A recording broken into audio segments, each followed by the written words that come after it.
Para los que no me conocen, ahora sí. Me presento para los que no me conocen, pero creo que todos. Pablo Atencio, ya sí me presento Beatriz, y voy a hacer la defensa de la tesis doctoral en filosofía titulada Didáctica vincular de la filosofía como práctica transdisciplinar. Pero antes quería comenzar esta defensa de tesis agradeciendo. Y esto no es un lugar común. Porque si he llegado hasta aquí, no ha sido por mérito propio. Ha sido producto del acompañamiento y el apoyo de muchísimas personas.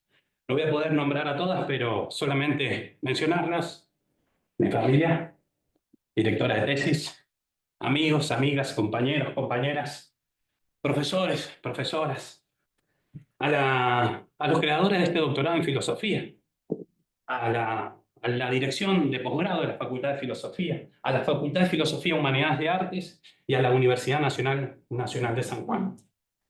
Actores imprescindibles para garantizar mi derecho a la educación. A todos ellos, mi agradecimiento más sincero, ¿no? Y lo otro que quiero señalar es que lo que voy a compartir es una síntesis de las ideas principales en la tesis para tratar de adecuar el tiempo de la exposición al tiempo que está preestablecido. Y para eso me voy a valer de algunas preguntas y de algunas citas de algunos pensadores que me han ayudado a constituir esta tesis. Y para eso les comparto la primera pregunta.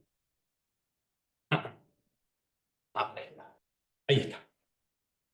¿Cuáles fueron las ideas que provocaron los primeros pasos de la tesis? Fueron muchísimas, muchísimas. Pero quiero subrayar por lo menos dos pensamientos que no me pertenecen. Pertenecen a una filósofa y un filósofo argentino que se han dedicado mucho tiempo a la enseñanza de la filosofía, como es Alejandro Sarletti y Laura Gratti. Y quiero comenzar justamente la tesis con una provocación de Alejandro Sarletti. Espera. Sarletti sostiene: cuando se aprende filosofía en alguna institución, se aprende también a enseñarla y a naturalizar una idea de filosofía institucionalizada. Esto me llevó a pensar por qué yo, como estudiante universitario de grado en filosofía, nunca me pregunté sobre este planteo, esta provocación que hace Sarletti. ¿Por qué me faltó ese análisis reflexivo cuando fui estudiante universitario en filosofía? Y empecé a buscar varias respuestas. Hasta que encontré una respuesta que me ayudó bastante para continuar con el desarrollo de la tesis, que es el pensamiento de Laura Gratti. Laura Gratti sostiene: ¿qué filosofía supone la enseñanza de la filosofía? En general, se transmite contenido por medio de la exposición y se trabaja con las fuentes y sus respectivos comentaristas en la búsqueda de la verdad del texto. Esta forma de transmisión provoca que el alumno internalice al profesor de filosofía como palabra, a la clase de filosofía como monólogo y al aprendizaje como escucha. El alumno de filosofía llega a cursar la didáctica de filosofía y estas imágenes le resultan inhibidoras de la reflexión crítica. Ahí tuve una respuesta convincente. Dije, bueno, se terminó la tesis. No hay más que buscar. Pero, ¿por qué me faltó esa capacidad crítica o reflexiva como estudiante? Porque justamente me sucedió lo que describe Laura Gratti. Como alumno internalicé al profesor de filosofía como palabra, a la clase de filosofía como monólogo y al aprendizaje como escucha, como alumno. Una escucha pasiva. Y eso, como toda respuesta provocativa, esta respuesta me llevó a otra pregunta que ahora les quiero compartir: ¿cuál es la pregunta central de la tesis? Perdón. Ah, disculpen, ahora sí.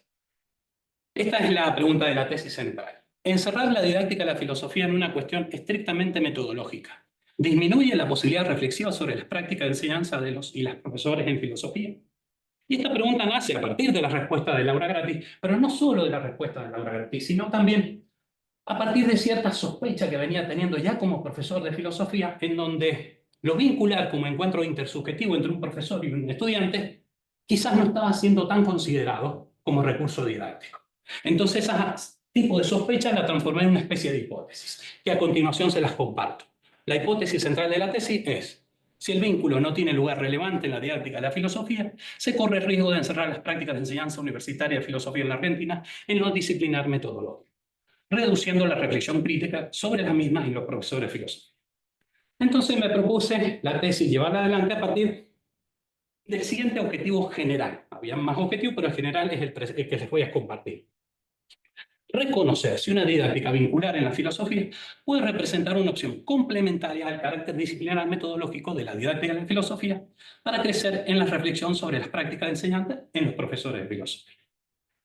Y para eso me planteé la siguiente pregunta. ¿Cuál fue el recorrido que tomó la tesis para dar una respuesta a esta pregunta central? Aquí partimos de un supuesto inicial. Resulta difícil estudiar filosofía sin una comunicación oral y escrita. Por lo tanto, me llevó a pensar que la tradición oral y la escritura podrían haber actuado como recursos didácticos dentro del carácter disciplinar de la didáctica de la filosofía. Pero me topé con una advertencia, muy provocadora también, de Pozzi y Trincheri con respecto a la enseñanza de las humanidades y, por supuesto, de la filosofía en las universidades argentinas. Les comparto esa advertencia. Perdón. Aquí. Existe una sobrevaloración. Disculpen, hago una pequeña pausa. Antes de llegar a ir a esta advertencia, quisiera compartirles más que nada cuál fue el recorrido, como una especie de GPS para no pasarlo por alto. Se partió de las provocaciones a Cerletti y a Grandi. Luego se llevó adelante de modo metodológico una problematización dialogicista para hacer un análisis sobre los siguientes discursos. Primero, sobre los recursos didácticos que más presentes están en el carácter disciplinar de la didáctica de la filosofía. Luego, sobre el giro práctico de la filosofía para pensar el recurso didáctico más importante por fuera de la organización disciplinar. Y luego, sobre los aportes de Dussel y Freire para identificar el recurso didáctico más importante del sujeto central en sus propuestas éticas y educativas, y finalmente para reconocer el obstáculo más difícil de suponer, que es la didáctica vincular de la filosofía como práctica transdisciplinar. Ahora sí, vamos a cuáles son esos recursos didácticos más presentes en el carácter disciplinar de la didáctica de la filosofía. Aquí es en donde les decía recién que se partía del supuesto inicial de que resulta difícil estudiar filosofía sin una comunicación oral y escrita. Por eso llevamos a pensar dentro de la tesis que la tradición oral y la escritura podrían haber actuado como recursos didácticos dentro de la didáctica de la filosofía. Pero acá viene la advertencia que les mencionaba recién, de Pozzi y Trincheri. Pozzi y Trincheri sostiene: existe una sobrevaloración de la escritura y la lectura frente a la oralidad y la escucha. Es frecuente que los profesores den recomendación a sus alumnos sobre cómo escribir, pero no suelen encontrarse consejos para desarrollar la escucha. Esta advertencia de Pozzi y Trincheri nos llevó a pensar que la escucha, como gesto corporal, que forma parte de una tradición oral que en contextos universitarios no estaba siendo tan considerada frente a la escritura. Entonces resulta difícil que la escucha pueda ser considerada un recurso didáctico de la filosofía. Distinto sucede con la escritura, en donde hay cierta centralidad, no solamente para la disciplina de la filosofía, sino para el resto de los conocimientos que se enseñan en los contextos universitarios, en donde está muy relacionada en los últimos tiempos con la alfabetización académica, pero la preocupación por la escritura, en el caso de la filosofía, es mucho más antigua. Entonces, propusimos desde la tesis analizar la escritura como recurso didáctico a partir de dos derivaciones textuales que acá les propongo: texto dialogado y significado y texto universalizado e interpretado. Vamos con el primero. El texto dialogado adquiere para la filosofía relevancia a partir de la obra de Platón, escrita justamente en forma de diálogo, en donde su principal protagonista es su maestro, y esto lo subrayo, su maestro, Sócrates, específicamente con una función muy importante, que es interrogativo. Entonces empezamos a ver que el texto dialogado se empieza a configurar con mayor presencia interrogativa en la palabra del maestro y no tanto así en sus discípulos o estudiantes, su interlocutor. Así lo señala también Jacques Rancière cuando sostiene que los dos actos fundamentales del maestro son interrogar y pedir la palabra.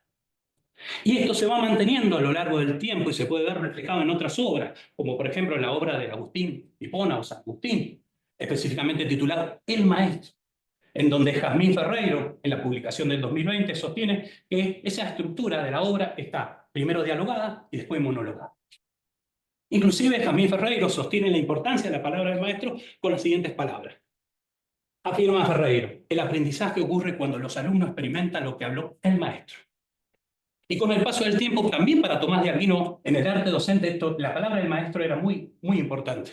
Así lo refiere. De todos los signos que el maestro propone al discípulo, lo más importante son las palabras del maestro, la verba doctoris. Entonces vamos viendo cómo el texto dialogado se va configurando y significado se va configurando con una presencia más interrogativa en la figura del maestro y no tanto así en el estudiante. Pero la palabra del maestro, interrogativa, se comprende porque posee significados. Y aquí es donde el texto significado adquiere relevancia como recurso didáctico a partir de las etimologías. En el caso de la lengua española serían las etimologías grecolatinas, no solamente, pero específicamente más la latina.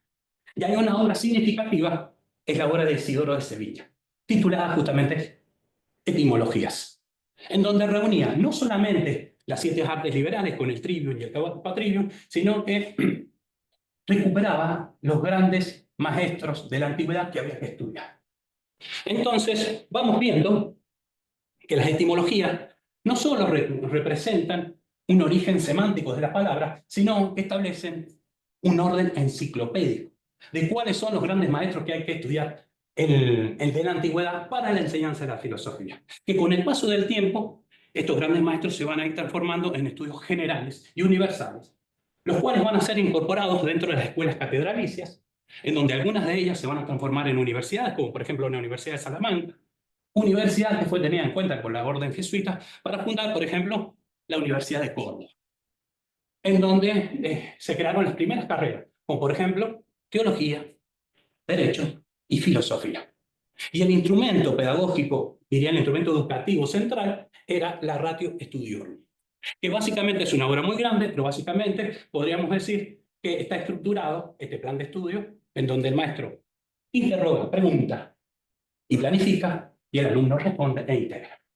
Vamos viendo cómo se va configurando la idea del texto dialogado y significado como, de nuevo, se vuelve a repetir este modelo en donde tiene mayor capacidad interrogativa el maestro por encima de los estudiantes. Y esto se ve también en la enseñanza de la filosofía en la actualidad, en un momento muy especial, diríamos un momento muy sagrado como el que estamos viviendo, en el momento de la evaluación, en donde el maestro pregunta y el estudiante responde. Es más, Cerletti sostiene que esa estructura habría que problematizarla, pero sería motivo para otro momento, pero sostiene que la palabra interrogativa la posee el maestro y el estudiante tiene que responder, pero para que esa palabra tenga valor, tiene que atravesar una prueba instituida, si no, no tiene ningún valor, diría Cerletti. Acá está. Entonces vamos viendo cómo la palabra interrogativa del maestro por encima del estudiante ha permanecido a lo largo del tiempo como texto dialogado y significado. Pero su fuerza universal la adquiere cuando se complementa con otro tipo de texto, que es el texto universalizado e interpretado. A partir especialmente de un momento muy significativo como la modernidad, en donde lo metodológico que viene a constituirse en ese texto universalizado e interpretado juega un papel preponderante. La modernidad está caracterizada por muchas situaciones que serían imposibles resumirlas acá. Pero sí queremos señalar que una de las características de la modernidad es los grandes descubrimientos científicos, que cambiaron inclusive la concepción del mundo, pero cambiaron para la filosofía la manera de hacer filosofía. Otra de las características de la modernidad es las grandes disputas que habían con respecto a lo metodológico. Se puede tomar como una lectura canónica de estas disputas las diferencias que existían entre racionalistas y empiristas, especialmente con respecto al método. Inclusive, con el campo de la enseñanza, en este periodo, en la modernidad, esta preocupación por lo metodológico y su interpretación universal queda cristalizada en una obra muy significativa para la didáctica como es la didáctica magna de Comenia, en donde se pretendía básicamente un método para enseñar todos a todos. A todos. Aquí es donde Cerletti señala que la enseñanza de la filosofía institucionalizada en los contextos actuales comienza a adquirir su fisonomía actual, a partir de la modernidad, en donde con el paso del tiempo se van a desprender una didáctica general de didácticas específicas. Así podríamos hablar de didáctica de la música, didáctica de la matemática, en donde, por ejemplo, podemos rescatar la figura de Ilse Ballard con la transposición didáctica, y así también podríamos entender a la didáctica de la filosofía cuando comenzó. Y esta didáctica de la filosofía tenía una preocupación central sobre lo metodológico. Y acá esa preocupación central por lo metodológico quedan bien en claro con las palabras del filósofo Diego Pro en una entrevista que le realizara Bertrand. Ahí sostiene Diego Pro lo siguiente. En su tarea la filosofía sigue caminos, vías o métodos. Esos métodos son preferentemente racionales. La filosofía tiene delante sí el problema y dispone, los problemas, y dispone de su método de indagación. Ahí hay una centralidad del método con respecto a la filosofía. Y esta entrevista se publicó en el año 1990, es una entrevista inédita que salió en el año 1990. Pero una década anterior empezaron un grupo de filósofos y filósofas a tomar la enseñanza de la filosofía como un problema filosófico. Un hecho significativo fue la solicitud que envió Guillermo Biors a un Congreso Nacional de La Plata en 1985, solicitando que el eje enseñanza de la filosofía sea incluida dentro de ese Congreso, porque ni siquiera era un eje. Entonces se empieza a fundar como un campo en donde podemos rescatar figuras como no solamente Obiols, Frasinetti, el mismo Serletti, Laura Grati, Walter Kogan, entre otros. En donde, al tomar la enseñanza de la filosofía como un problema filosófico, empiezan a cuestionar varios aspectos, como por ejemplo el reduccionismo de la didáctica de la filosofía a lo metodológico. Lo cuestionan tanto hasta el punto de pensar si la filosofía puede ser enseñable o no. Y acá cobra sentido una palabra, Colella, justamente en relación a Serletti. Para Serletti, la enseñanza de la filosofía, esta es una cita de Colella, para Serletti la enseñanza de la filosofía podría también actuar, aunque sin garantías, por contagio. Lo esencial de la filosofía es constitutivamente inenseñable, porque hay algo del otro que es irreductible. Su mirada personal de apropiación del mundo, su deseo, en fin, su subjetividad. Y acá quiero señalar dos cuestiones que me parecen muy relevantes. Uno, el contagio.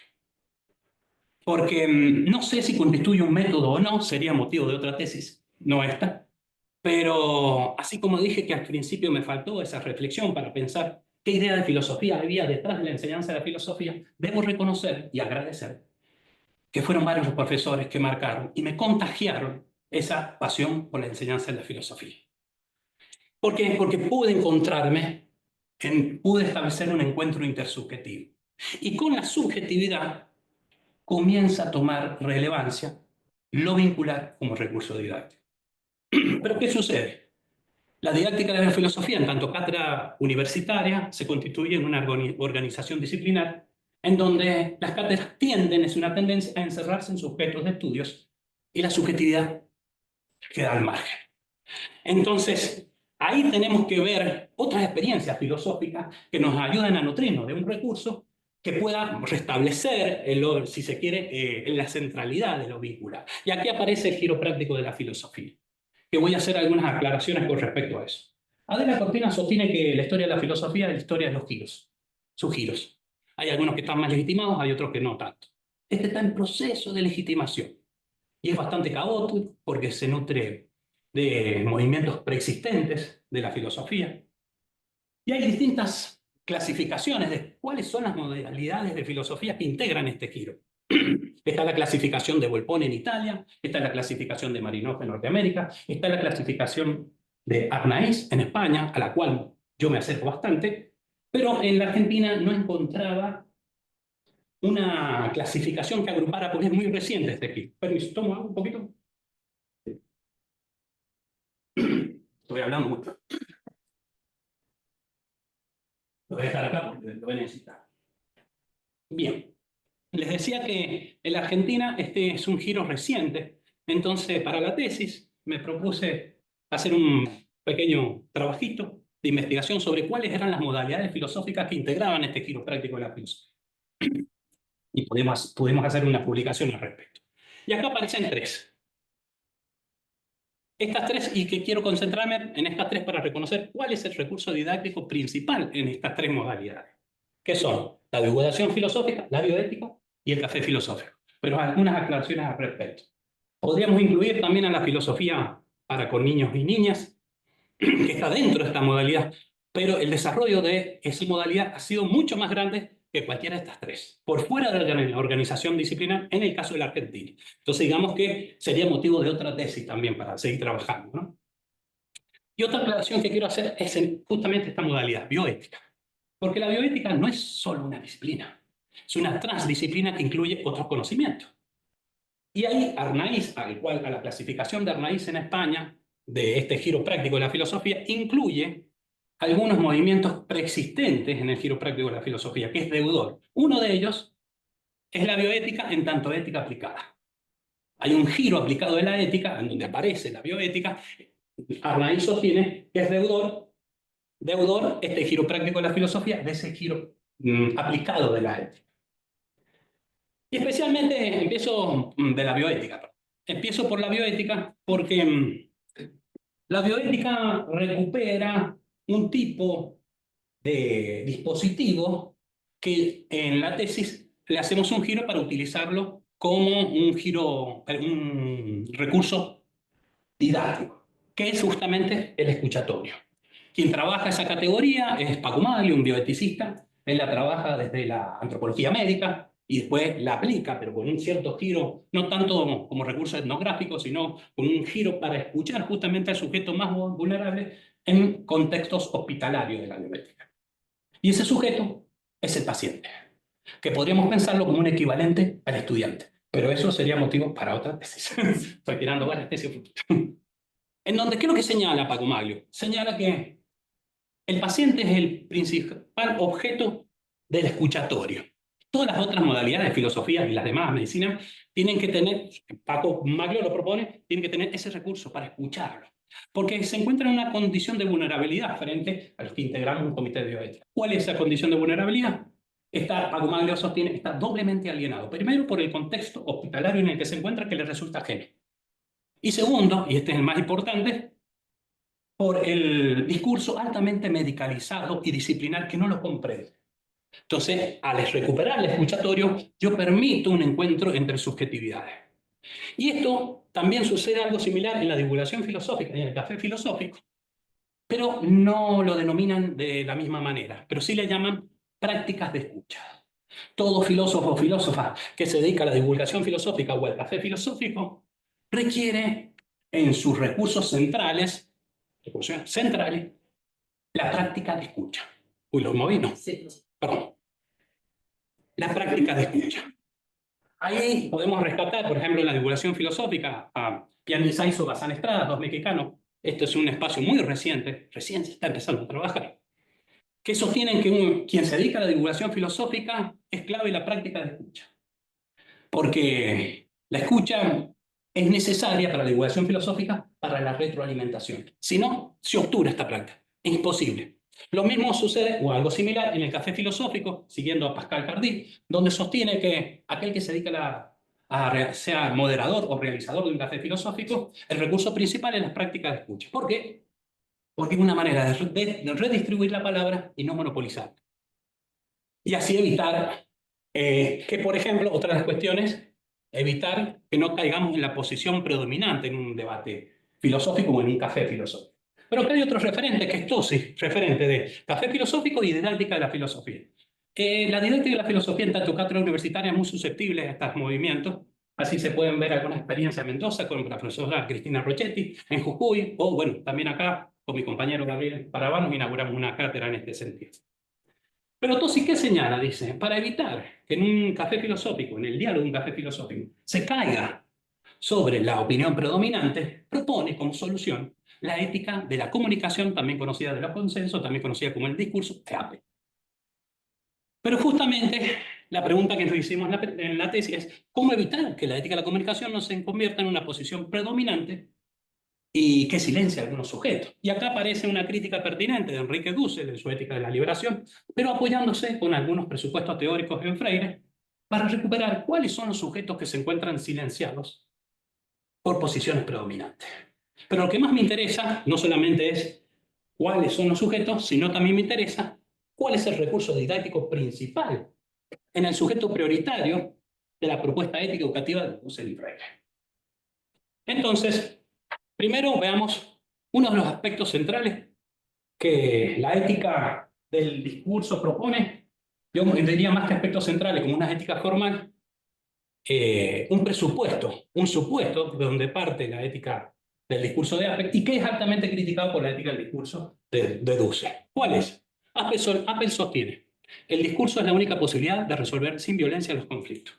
¿Y por qué señalo que es una ética formal? Porque si bien habla de conflictos, nunca se refiere a un conflicto concreto. Y justamente en los conflictos concretos, materiales, es en donde podemos recuperar los discursos silenciados, los sujetos silenciados. Porque a lo que nos interesa en la tesis es reconocer cuáles son esos sujetos y cuál es el recurso principal, que como venimos viendo es la escucha. Y en este sentido, Dussel sostiene. El ethos, o sea, la ética de la liberación pedagógica, exige al maestro saber oír en silencio. O sea, tenemos un sujeto, que es el maestro, que tiene que oír, escuchar, y un sujeto que tiene que ser escuchado, el estudiante. Entonces estamos recuperando un recurso que había sido un poco perdido. Ahora, ¿cómo lo tiene que hacer? Y ahí es donde Dussel se apoya en Freire. Y Freire sostiene. El desafío radica en no incursionar jamás de manera paternalista en el mundo del oprimido para salvarlo de sí mismo. Entonces vamos viendo cómo los aportes de Dussel y Freire son fundamentales para una didáctica vincular de la filosofía como práctica transdisciplinar. Fundamentales porque empieza a recuperar un recurso que estaba señalado como prioritario para esta propuesta, que es el encuentro intersubjetivo a partir de una práctica de escucha. Pero ¿qué sucede? La didáctica de la filosofía, en tanto cátedra universitaria, no considera tanto la escucha como práctica, como un recurso didáctico. Recuerden las palabras de Pozzi y Trincheri con respecto a la enseñanza de la humanidad. Adelante. Entonces, necesitamos que la didáctica de la filosofía en cátedra universitaria, en esta propuesta, se complemente, o sea, no eliminar esta idea de didáctica de la filosofía con un carácter disciplinar, no, complementarla con una didáctica vincular de la filosofía. Pero para eso, no puede, esa propuesta de la tesis no puede considerarse con un carácter tan disciplinar, sino que tiene que tener un carácter transdisciplinar en el sentido que lo utiliza Morin. Específicamente con un prefijo que es ir más allá, para un encuentro entre las disciplinas, pero acá para esta didáctica lo fundamental es para el encuentro con conocimientos no disciplinares, que por lo general están más presentes en los estudiantes que en los maestros. Pero acá tenemos un obstáculo, tenemos varios obstáculos. Hay uno muy difícil de superar.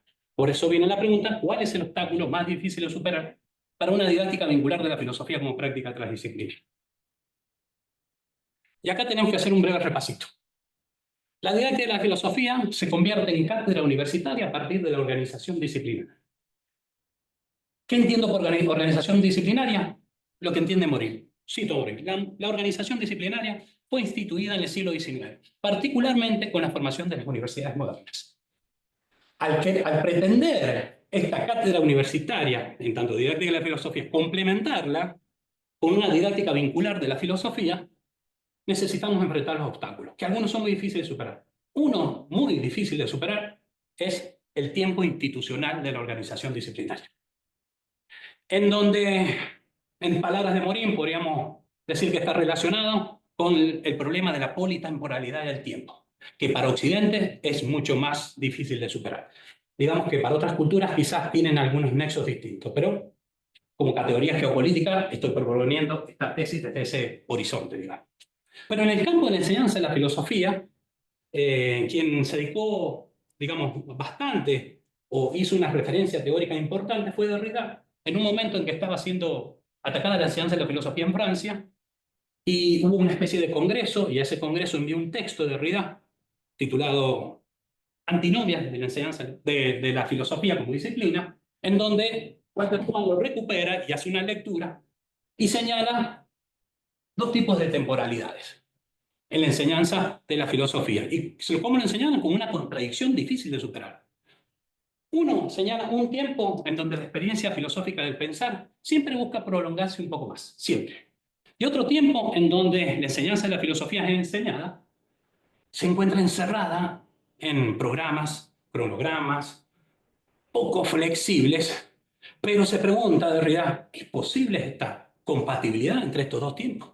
Y no da una respuesta, porque la propone como una exigencia contradictoria. Y en esto la didáctica vincular de la filosofía adhiere, no da una respuesta, no se pretende solucionar este problema, pero sí que pretende considerar otro tipo de tiempo en donde el escuchatorio, como recurso didáctico, sea posible para ese encuentro intersubjetivo. Entonces, volviendo a la pregunta inicial, encerrar la didáctica de la filosofía en una cuestión estrictamente metodológica disminuye la posibilidad reflexiva sobre la práctica de enseñanza de los profesores y profesoras de filosofía. Y acá, más que una respuesta, tengo una apuesta. Porque justamente la didáctica vincular de la filosofía es una apuesta didáctica. ¿Qué apuesto?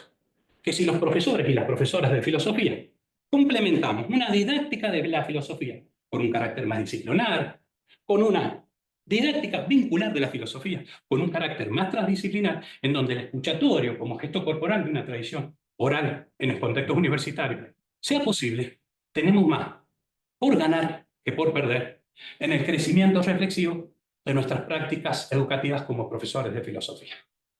Finalmente, podría decir que la didáctica vinculada de la filosofía no pretende ser una didáctica específica. Lo que pretende ser es una invitación hospitalaria a hacer filosofía a partir de un encuentro escuchatorio en donde lo disciplinar y lo vincular dialoguen en una plataforma horizontal y plural, se retroalimenten, sin subordinaciones ni exclusiones. Muchas gracias.